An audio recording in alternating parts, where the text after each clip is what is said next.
Happy Monday, everybody. It's time for another edition of Ask Mike. Courtney Mims alongside Mike Irwin here. Mike, I missed you last week. You weren't here. It's not my fault. Okay, all right. I see you already getting spicy you went today. Off of something. I don't know what you were doing. You were on the I side was of in a mountain looking at things. I saw you. I was enjoying the natural state in all of its beauty. Okay, Glad I love you where. didn't fall. Thank you, Mike. I'm glad I didn't fall either. You know who did fall? No. Arkansas. Yeah. Yeah, we got to talk about that. Even though I'm like Cal and I want to burn the tape, get rid of it. Hey, I should have thrown it off that cliff. How about that? You know, thrown it off the mountain. Our first question is from Mousetown, who asks, have you ever seen a team blow their entire season in one game? Kentucky fans say they have. Cal did it last year against Oakland. It just happened earlier this season. Yeah, Kentucky fans say a lot of things. No comparison between those two situations because if you lose to a team in the NCAA tournament, your season is over. You're done. So, but Arkansas is not done, and if they don't make the tournament, it won't just be the South Carolina game that did it. They would, I think, what happens still in these other two games matters. Now, it doesn't look good to me because there's some situations that with Thero, I think that's going to prove to have been a really bad situation, even though they survived the Texas game without him. If you look back, barely. And I think it really hurt not having him. People have made the point, well, that wouldn't have made the difference in South Carolina. Look, you don't know. And early in that game, when they started not scoring and then giving up points on the other end, in a game like that, sometimes all it takes is one player to do something, hit a shot, get fouled, make some points. And they just didn't have it. And you need that. So I think missing him was a big deal in that game, and I think it's not good down the road, but the South Carolina loss, it by itself does not ruin your whole season. I think Mousetown is overreacting a little bit. Calm down, Mousetown. We got more questions about how this loss will affect them because our next question is from Marty Bird's Proxy, who asked kind of the same thing, really. South Carolina played some really good teams close at their place, but no one expected such a rancid performance. How bad does this hurt their postseason chances? Does it negate what separation we had with the Longhorns? First of all, they had no separation with the Longhorns because after they beat Texas and had beaten them twice, they were still behind them in most of these metrics. So that's how all this stuff works. And to make it even more confusing, Kevin McPherson, who's our basketball guru, and he knows about as much about this as anybody, he said on our Big Trail show yesterday that if Georgia wins out, it helps Arkansas. But if Georgia loses out, it helps Arkansas. So we don't want Georgia to win one and lose one. Yeah, don't go 1-1 this week, Georgia. Yeah, okay. So I don't know.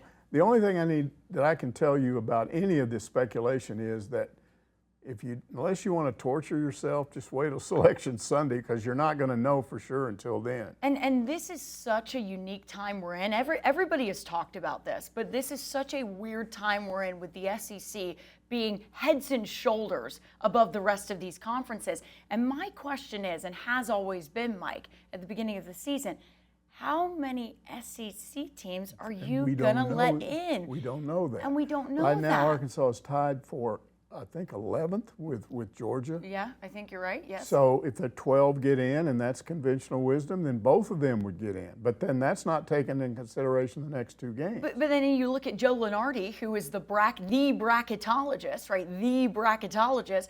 Who, Arkansas obviously now still back to bubble land, Right. but he has them last four in, right? I think on the most recent ones, last four in. They won't be if they lose two more. I don't think they will either. And then a lot of people go, well, it matters what they do in the SEC tournament. And I'm like, if you lose out. Yeah, that usually doesn't do much Well, look at Texas A&M a few years back. I mean, everyone thought they were a shoo-in with what they did in the SEC tournament. Didn't matter. And they got left out. If you get left out after playing all the way to the championship game and losing, they're just that doesn't. They've already decided it before. Exactly. That's what that tells me. So, anyways, Hog Redneck wants to know: do you accept Calipari's explanation that the players finally cracked under the pressure they've been under for the last month?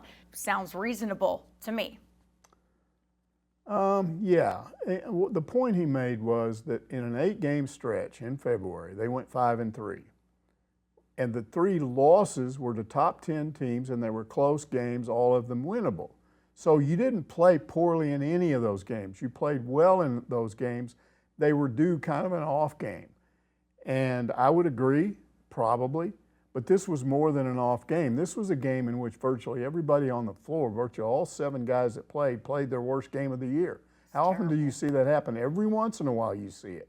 But usually it's 1 or 2 guys that don't play well, not all of them. And you could just go by person by person by person, and you just can't pick out somebody that played well in that game. You just can't. And again, his explanation was they were worried so much about trying to score that they stopped playing defense. And that's their bread and butter. Exactly. So I don't know. I do agree that it's not the end of the world, but I think you can see it from here. Well, and I think you make a really good point, Mike, about Thero. I mean, when you lose your leading scorer and all the things this team has had to go through this year, talking about injuries and how they've always had to play with their backs against the wall, so to speak, losing Boogie Flan, Nelly dealing with his injury, Jonas Adu dealing with his.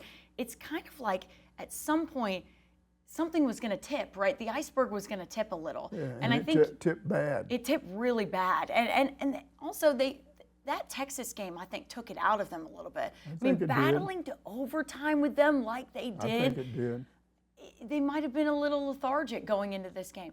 You never know if they overlook South Carolina a bit. I don't think you should overlook anybody, but. Well, and there have been some points made by even people in the media where I've read somebody saying, Arkansas lost to a really bad South Carolina team. I'll say it again, there are no really bad teams in the SEC. There are teams that are bad compared to other SEC teams, but not every weekend. And here's a team that not too long ago didn't have a single conference win, and then you see they took Texas and Arkansas and beat them both badly.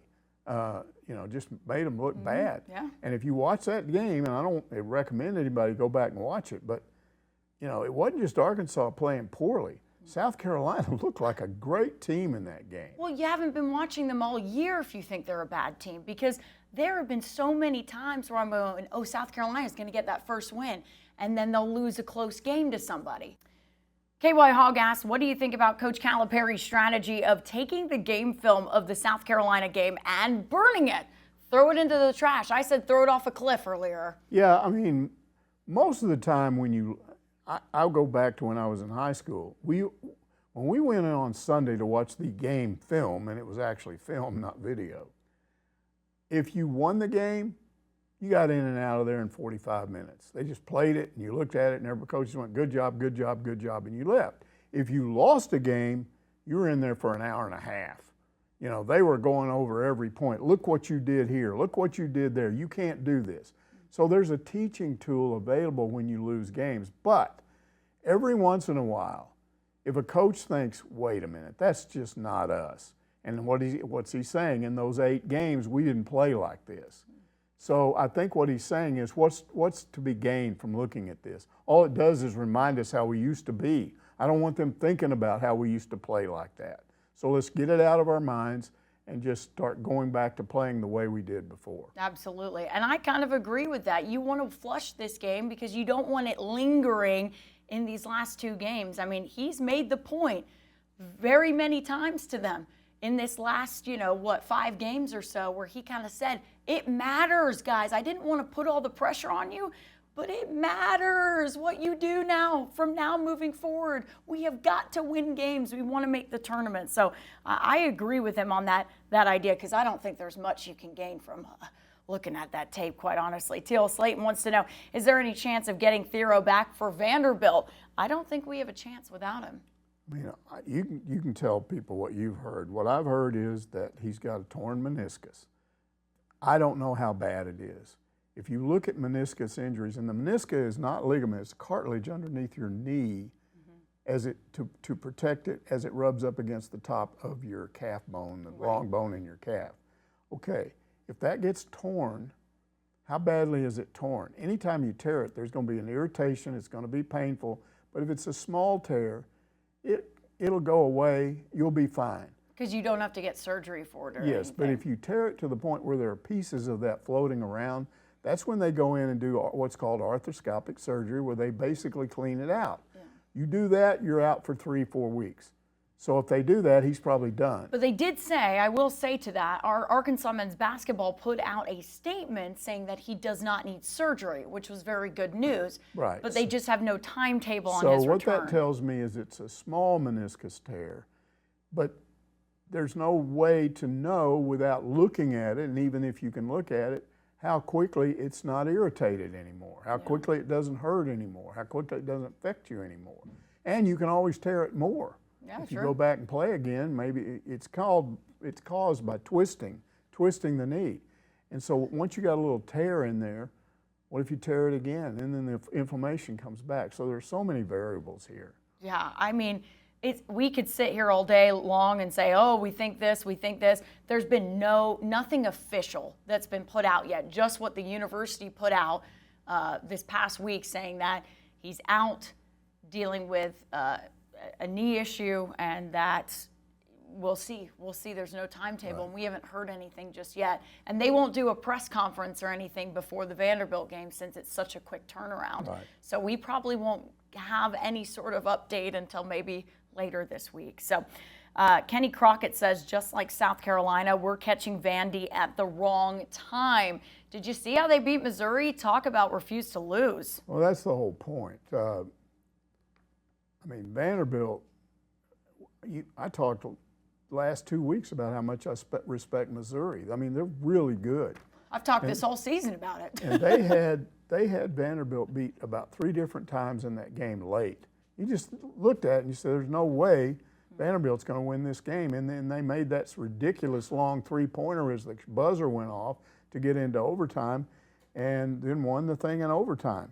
I just think you try to go to beat them in their place and you can have them beat and then you don't have them beat. And that's another thing that's going to make it so difficult for Arkansas to have a chance in that game. And what does Arkansas struggle to do? Close out games. Close out games. So they could be up 10, 12 points with 2 minutes to go, and I wouldn't feel comfortable about it. No, I wouldn't either. I mean, you talk about catching Vandy at the wrong time. Yeah, they're playing some of their best ball of the season right now. It's winning that game would be a huge quad one win. Oh, for yeah, them. absolutely. And I think they're in if they win that game. Absolutely, because that is a huge resume booster after what happened with South Carolina. So we'll see what happens in that game. I know they're feeling a lot of pressure for that Tuesday night game, and especially when you have to turn around. And Mississippi State is a good team too, who's been playing good this season.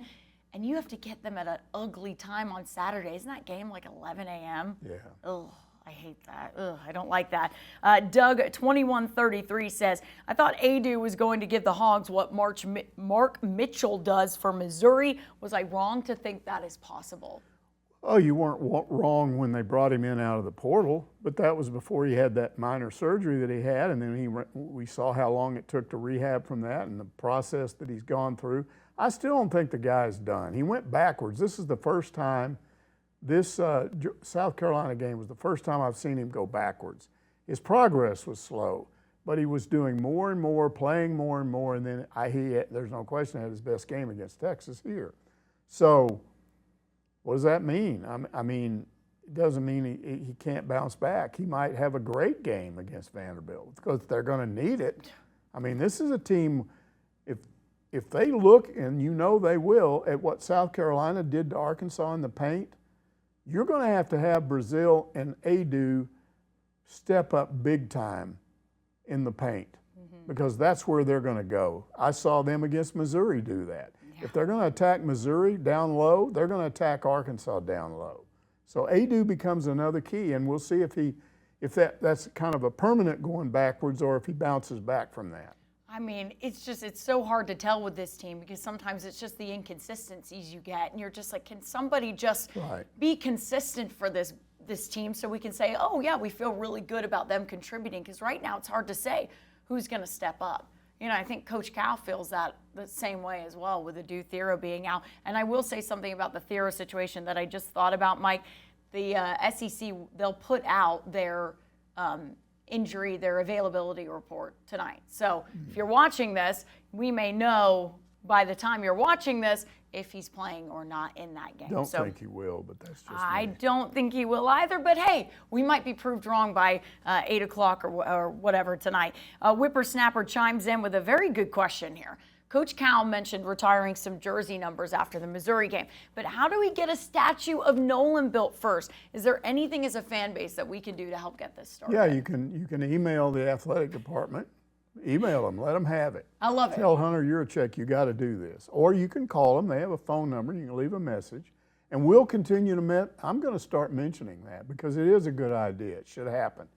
And then along with mentioning that, we need 2 statues at Baum Walker. We need Norm DeBryan and we need Dave Van Horn, and we need them both out front. I love Just that. like those statues at the College World Series. I think that's a great idea. I'm honestly surprised no one has built a statue of Nolan already. I mean, it's just kind of wild to me that hasn't already been done. I think they should put it not outside, but inside, right when you walk through the doors. Oh, that would be so nice. I like that idea. Yeah. Let's do it. Let's make it happen. If you're a part of this rally, call the athletic department, email them. We'll start the rallying right here on this Ask Mike.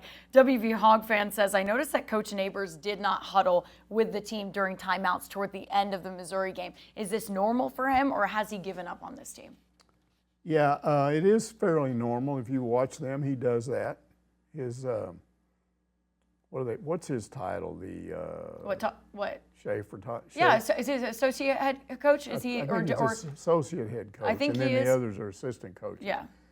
A lot of times they'll talk, and he's more the X's and O's guy, so Neighbor stands back and lets him talk to them. He's not totally disengaged. He's standing back behind watching. But sometimes he goes in and makes an additional point, or sometimes he's the one that does it. It just varies. And I don't think it means that he's given up on anything. He's been doing that all along. On to baseball now, where Eddie Lynn says, Game 3 against Charlotte was like the Twilight Zone. I like that. Comparison. Vital She's and Coil limited them to 1 run in 8 innings, but it's 3-1 because Arkansas can't hit. A guy with a 7+ ERA, then Fouch with a 0 ERA loaded the bases in the 9th, and McIntyre, who's given up 3 home runs in 4 innings of work, got Arkansas out of a jam, and Souza, who hasn't hit for Beans, sorry, this is a great question, hasn't hit for Beans, got a key hit, and the Hogs won. That is nuts. Yeah, I was talking to a guy about this. He's been watching baseball since he was a kid. And I ran that question by him, and he said, you know what, that's baseball. And he also said, if you allowed me to be a head coach in any college sport, baseball would be the last one I picked. Really? But because he says it's nuts. Yeah, it is. He said, you're sitting there and you're making 5 or 6 key decisions every inning. And he said, it never stops. The whole game, you're making these decisions.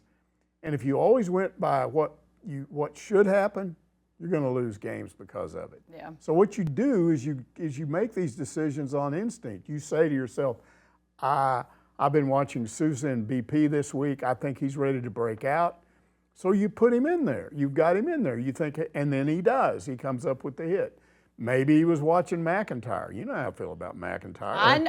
I know how you feel about McIntyre. I mean, I think he's a great guy, but my attitude is when you talk about how he bleeds Razorback red, get him some season tickets and let him, because we all bleed Razorback red, you know. But the thing is, maybe he's watching the guy in throwing some ever since he gave up those back-to-back home runs. And maybe he says to himself, you know what, he's better. I'm going to put him in here. And it paid off. He got him out of a jam. So, and then again, Sousa, you put him in there and he gets on base. You need a leadoff hit, and then you win the game in the 9th inning. So it did seem weird. Yeah. And everything you would think you would do, you shouldn't have done. But then the things you did, which you shouldn't have done, turned out to be the right things, right? You just described baseball in a nutshell. That's there you baseball. go. That's baseball. I love it. And I love this question that Razor Cal asked, because I wanted to ask you about this. This is a question I actually wanted to know from you. How many immaculate innings have you witnessed, Mike, or even heard about in your time? And how about Parker Coil's immaculate inning on Sunday? Because I was so ticked off because I wanted to go to the game Sunday, and I've always wanted to witness that. I don't recall seeing it, but that doesn't mean a million years ago I didn't, and for some reason I was thinking about something else and it went right by and you me. were like, I doubt that would have happened. But it is amazing because what you're talking about is, you're talking about 9 strikes and an inning is over. 9 strikes, that's all. Every single pitch you throw is a strike. That's as quickly as you, unless you threw 3 pitches and they went straight to an infielder and they threw him out, I guess you could be out in 3 pitches. But if you're going, they didn't hit the ball. I know. There was no ball thrown. There was no, crazy. there was no nothing but strikes. And so it is pretty amazing. But, you know, it's like TeSlaa when we're talking about this guy. I mean, look at the transformation this guy made from this year to last year. Last year, Parker Coil had an ERA of 7.23 and 18 2/3 of an inning of relief. 7.23. So far in 8 innings this season, his ERA is 0. Wow. How did that happen? Matt Hobbs. I guess. I guess. I mean, they must be doing something that we don't know behind the scenes. Because I remember Parker Coyle last year, and every time he came to the plate or got on the mound, I was like, oh, God. I remember you saying that. Here it goes. I mean, that to me, everyone who got to witness that on Sunday got to witness something really, really special. Because I know it has happened, but it doesn't happen often. And that is very, very cool. So I'm mad I didn't get to witness it. Do you think somebody else will do it again? Maybe? Can somebody else do it again? So we can see it again? I want to see it. Yeah, I want to see I it. was in here on Sunday, and I only saw part of it. I was watching the game. So I guess I was saw having to it. go back and forth between editing, Yeah. and I would walk over there, and I saw the end of it, and they were going, that was amazing. I go, what was amazing? And then they told me, and I was like, ooh. I wanted to witness it in person. I wanted to be there in the stands and be like, oh my gosh, I can't believe I just saw that. But hopefully it'll happen again in my lifetime. Make that happen for me, please. Axel asks, for the SEC Plus games in Fayetteville, who hires the announcers and cameramen for games? Does any SEC school stream its own games? No, SEC teams are not allowed to stream their own games. They mostly stream through ESPN3, but sometimes if they're off campus somewhere, like with the Arlington series of games they played where they're using Flow Sports. Because Flow Sports is contracted for it. But that's not Arkansas. That's where they're at that does that. So you're not allowed to stream your own games. You do, each school provides its own camera crew, equipment, and announcers. They pay for them, but they're partially reimbursed by the SEC. So it's not a total cost, but they do pay for them to do that. So you're paying to have the games streamed at your school. The other school that's watching, they don't have to do anything because they're the visiting team. But you do get some money back from the SEC to compensate. And I don't know if a lot of people know this, but it's valuable experience for some of the students on campus, because sometimes the cameramen and the... But they also sometimes drive you nuts. Well, because here's what students do. Here's what students do. They get all wrapped up in how cool something is. So let's show this cool replay, and while they're showing the cool replay, there's a base hit that you missed. Yeah, that you missed, yeah. So, you know, you gotta... Well, the director has their job in that, of making sure that doesn't happen, as well. Sometimes the director doesn't do it right, because I'm telling you, I see it. Now, another thing that he may have been talking about, but he didn't mention it, I can't remember if it was the Wednesday game or the Friday game, but there was a game streamed with Charlotte, I think, but it might have been their midweek game with Grambling. But they had these weird announcers. It wasn't Arkansas's people. Yes, yeah. And I think they were the Northwest Arkansas Naturals announcers. That's what it sounded like just listening to it. Maybe it was Grambling, because I don't think I remember the voices in the Grambling game. Well, they talked about the Naturals, and I thought, well, maybe that's who they did. And so I did ask about that, and they had some conflicts with Arkansas's announcers. Oh. So they used these guys. But I don't know if it was the other team's announcers or not, or if just Arkansas went, hey, could you come over here and do this for us? Sure. I liked those announcers. Wow. And I liked them for a reason.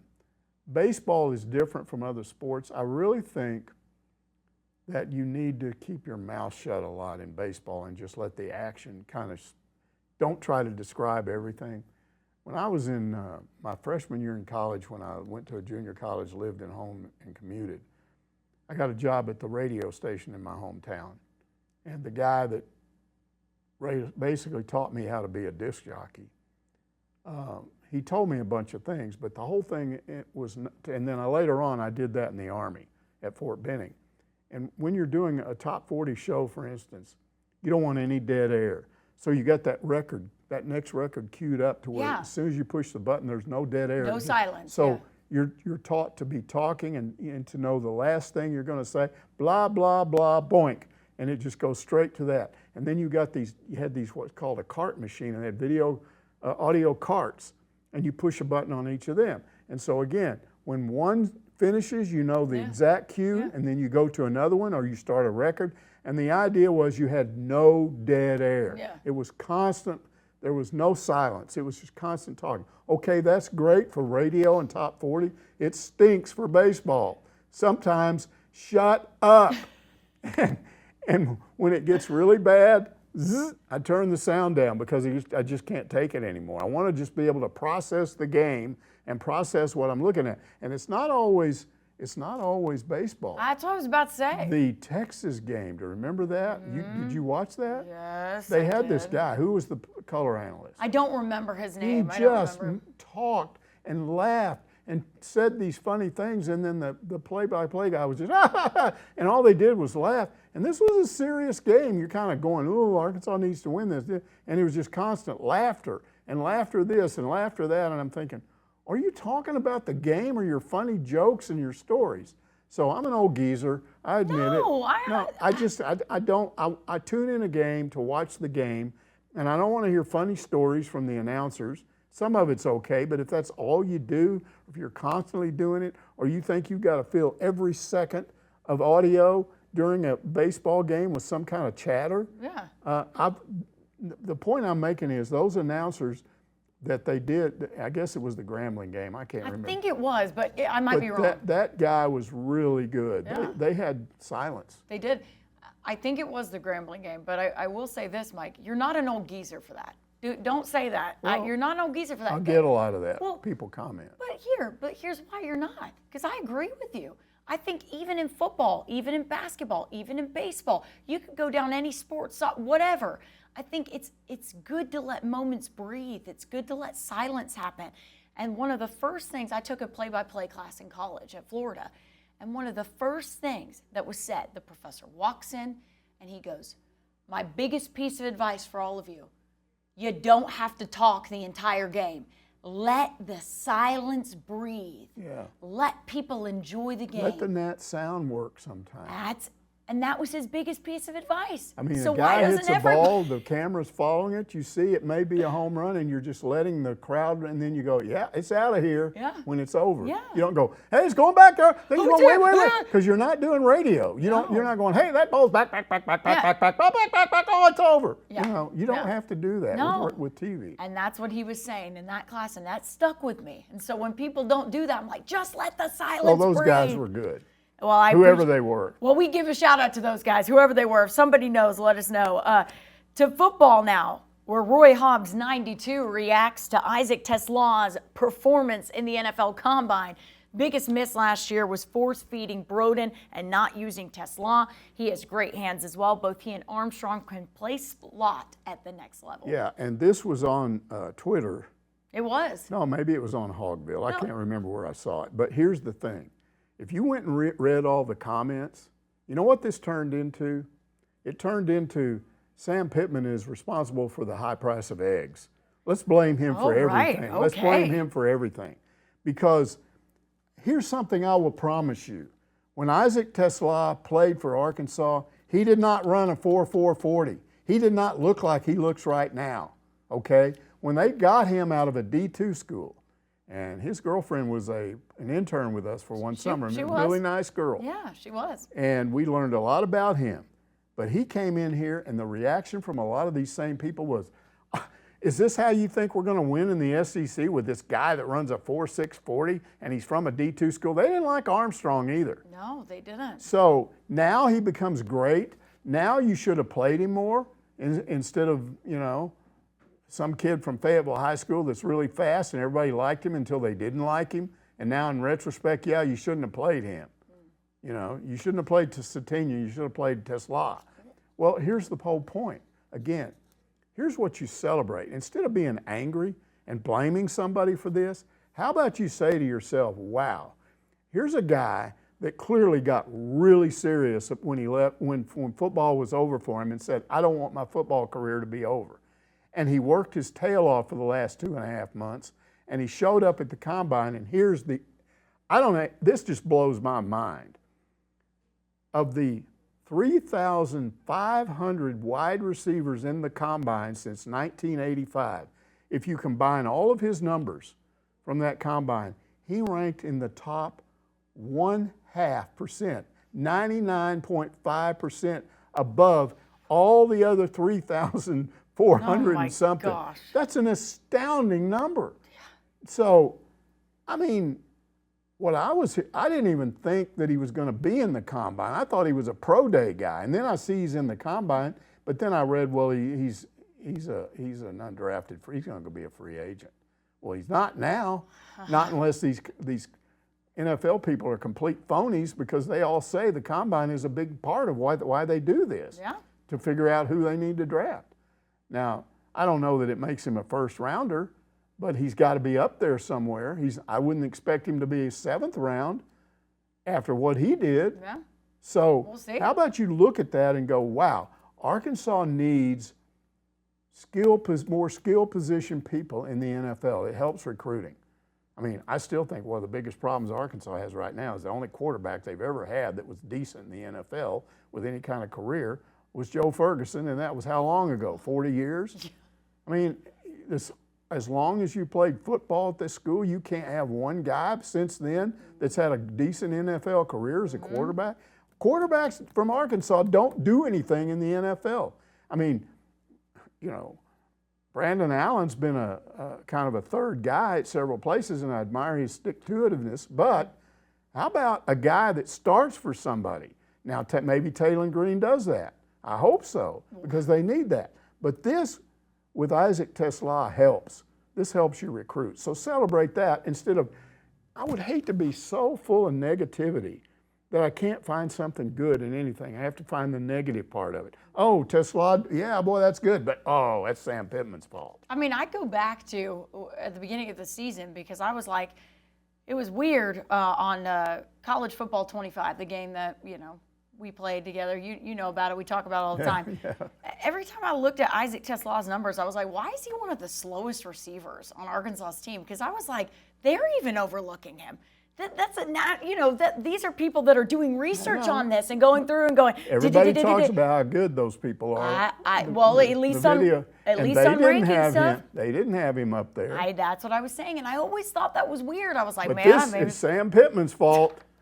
If Sam Pittman had just stepped in and told Bobby Petrino, "You're nuts, man. I want this guy. I want him starting, and Taylor Green. I want him targeted 15 times a game." I mean, listen.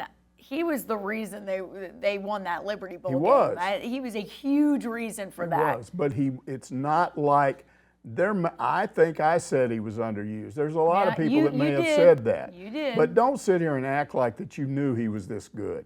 Because if you had asked me if he's a 4.4 guy, I would have laughed at you. I'm just telling you, he wasn't. Okay. And did you look at his physique? The guy looks like he's gained like 20 pounds. He does look different. He does look different as well. And even if you go back to, I was saying he turned heads at the Senior Bowl with his performance. He did. They were like, who is this guy? I mean, catching bombs from Jackson Dart in the Senior, like, who is this guy? He's just giving credit. He's a guy that said, I'm not ready for my football career to be over, and I'm going to do something about it. Absolutely. Well, we're going to talk a little bit more about football because this is an interesting whole argument that's been happening on Hogville, and I'm very interested to know your response to this. The first ever meeting between Arkansas and Arkansas State could generate a sellout at War Memorial. We all know that. There's a lot of people that are very excited about it, but it spawned a whole conversation on Hogville. So we're going to go to that. The first thing that was said, which was from cognitive dissonance. Cognitive dissonance. I cannot say dissonance. Cognitive dissonance. Cognitive dissonance. Gosh, a crazy name. I love it. Cognitive dissonance. Cognitive dissonance. I love it. Not going out of protest over this hyped monstrosity of a game, and I haven't missed a Little Rock game in forever. I am pro-Arkansas, not necessarily anti-ASU. I just have contrived, forced, hyped, ridiculous matchups like this. Yeah. Now, normally I would agree with him. Yeah. Okay. Normally I would. But here's what I say about that. With the need to make money, if they're going to play in War Memorial, and if they don't stop, if they play after this year, and I have no idea if they are or they're not, but if you're going to play that game, continue to play it, you should play Arkansas State every year. Okay. Not because of some rivalry thing, but because it sells out and the others don't. You don't sell out when you play UCA or UAPB or some of these other teams. If you play Arkansas State, you'll get 15,000 of their fans there, and it helps you sell that out. So if you're going to continue to play this game, play it there. However, in my opinion, if you're going to continue to play this game, play it in Fayetteville, because you'll have 15, 16, 17, 18,000 more fans. That's more money. You won't lose concessions. I don't think they pay a stadium rental fee anymore, but they don't get to keep. Arkansas doesn't keep concessions, and that is a big part of games. Yes. So you could make a lot of extra money if you're going to decide to play these guys. Play them in Fayetteville every year, where it'll probably be close to a sellout. Now, I don't know if they will. I don't know if it will continue.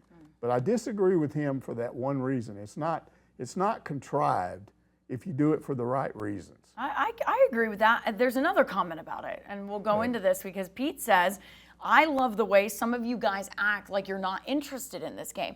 You know y'all are just upset it is finally happening, and you can't be arrogant and act like you're too good for ASU anymore. Yeah, I agree. I don't agree with that, because I don't think that's where a lot of Arkansas fans are coming from. I don't think that they think they're too good to play this game. They realize that you don't gain anything from it. He mentioned rivalry. Oh, I would like for anybody to explain to me how you become rivals with a team that's not a power. If you're a Power 4 team, I don't care who you are. Let's just say, how does Alabama become a rivalry? How do they develop a rivalry with Alabama Birmingham or Alabama State? Or how does Tennessee develop a rivalry with Tennessee Tech? How does that happen? It doesn't happen, because you can't do that unless you're on the same level. You either got to be in the same conference or at least be two Power 4 teams. Yeah. So you can have a Florida and a Florida State. Yeah. Okay. Not in the same conference, but both out of Power 4 conferences. That's a rivalry. But you're not going to have Florida State with a rivalry with, I don't know, some peanut school that, is a mid-major. It's just not going to work. Yeah, And I'm not trying to be disrespectful for those teams, but here's another reason why that may not ever happen. And I hate this, but if these talks we're hearing about now that are about to start up between the SEC and the Big Ten about this expanded Super Football Conference, where they're going to maybe invite a few teams in from the other Power 4, and then they're going to tell everybody else to go away. And why are they doing this? Because the TV people have told us, hey, if you create a league like this where every game that's played is between good Power 4 teams, all of our ratings will go up, so you'll make more money. And they're going, more money? We got to have more money. Give us more money, yeah. And what you're doing, you reach a point where everything cannot be about money. Because if you tell the rest of, if 15 or 20% of college football teams in this country tell the other 80% to go away, you're not good enough for us, what do you think happens to the fan base? Maybe your own fans sit around and go, okay, this is going to be really good. But you're leaving out about 80% of the country, and what are they going to say? They're going to go to heck with you. We don't care about you anymore. You guys think you're so good? Go play your little games. I won't watch you anymore. I hate this idea. And I think it would put a serious kink in how teams like Arkansas State operate. So I'm not against Arkansas State. I'm not. Yeah. Even though I say you can't develop a rivalry between Arkansas and Arkansas State, I don't want Arkansas State and teams like that to go away, because how are they going to survive money-wise if they can't play some of these teams and get those $2 and $3 million guarantees? They're not. That is a driving factor in how they make money. They schedule those bigger games. So is this what we've been reduced to? We don't care about you mid-majors over there. Just go away. We don't care. You can just go play intramural sports. You can just have no scholarships. I hate that idea. Me too. I hate that idea as well. So I hope it never happens. But as far as Arkansas and Arkansas State becoming a rivalry, I just don't see how it's going to happen. You're always, if you continue to play that, and you can do it to generate money, but Razorback fans are always going to look at that. It's the Missouri problem that I've talked about times 10, because at least Missouri's in your conference. True. Arkansas State is not. So you could lose to them, and still you're going, why are we playing them? They're not on. They're not in our conference. They're not a Power 4 team. If they could somehow get into that position, then it would change everything. Yeah, it would. Yeah. If they could get themselves into the ACC or the Big 12, Whoosh, yeah. or somehow the SEC, it would be different. But rather than doing what the SEC and the Big 10 are talking about, I would love to see the whole thing reorganized. I know you take you have, all yeah. of the Power 4 conferences, put them in a pot, and then throw the mid-majors in there, and then create conferences based on geography, so that you don't do what Musselman was complaining about the other day when his team, which is already tired this time of the end of the season, has to fly and come back twice from halfway, 2/3 of the way across the country. Yeah. I mean, it's insane. That is insane to me, what they are dealing with over at USC right now, because you're like, how do you put the athletes through that? If the NCAA really cares about the athletes, you would think they would go, wait a second, that's a lot that you're putting them through. I would love to see the old Southwest Conference maybe put Arkansas and LSU in with some of these old Southwest Conference teams, put Missouri more in with, maybe the other part of the SEC, and then get an eastern side of more of an ACC, SEC flavor on the eastern side, and have these teams play each other that are close to each other, so fans can drive to these games instead of. If you want to go see Arkansas play Florida, good luck. I guess you get on a plane, but you're not driving there. It's a long drive, I'll tell you that. But how about Arkansas playing Oklahoma State? That was a fun game. I was like, that should happen more. It'd be fun if that happened more. The baseball game they played over there, it's an easy trip over there. I'm telling you, I would like to see that, but I don't know how many others would like to see that. You just have to tell the TV people, we're not ruining this sport just so you can make more money. Yeah, I mean, but money is what drives everything, Mike. That's why we're in this situation. Then you accept a little less. Be a little more frugal. Don't build a new football operations center every 5 years and put waterfalls in it and all kinds of crazy stuff. Waterfalls in it. Alabama has a waterfall in their locker room. There's a lot of people that have some weird stuff in their locker rooms and things like that. But again, Mike, you're trying to change a whole mindset here, and I'm telling you, those big wigs don't care about. They just want to make money. They better start, because I'm telling you, they're going to mess up college athletics.